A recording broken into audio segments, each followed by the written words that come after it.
قبل وصولها إلى هنا لتركيبها على أرضية ملعب طنجة الكبير، تخضع هذه القطع من العشب الطبيعي لعناية واهتمام بالغين هنا بمشتل خاص في منطقة بوغدور ضواحي المدينة، حيث تجرى الترتيبات الأخيرة لعملية جمعها ونقلها تجاه الملعب. ويسهر خبراء ومهندسون وعمال مغاربة في الملعب كما في هذا المشتل على المواكبة الدقيقة والمفصلية لعملية جمع ونقل أطنان من قطع العشب الطبيعي ذي الجودة العالمية مع احترام تام لكامل التفاصيل قبل وصولها بدقائق معدودة إلى قلب أرضية ملعب طنجة الكبير.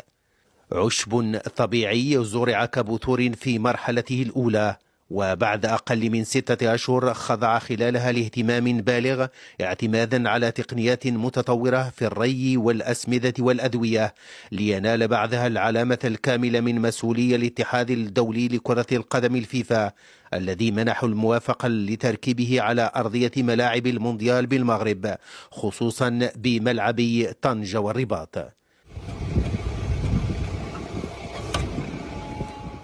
وبإشراف من شركة مغربية تتواصل عملية تركيب هذه القطع من العشب الذي اعتمد سلفا في ملاعب المونديال بدولة قطر سنة 2220 في عملية وفرت لها كفاءات مغربية ومعدات متطورة، حيث تمكنت في ظرف وجيز من بلوغ نسبة مهمة في عملية تركيب العشب الطبيعي بأرضية ملعب طنجة.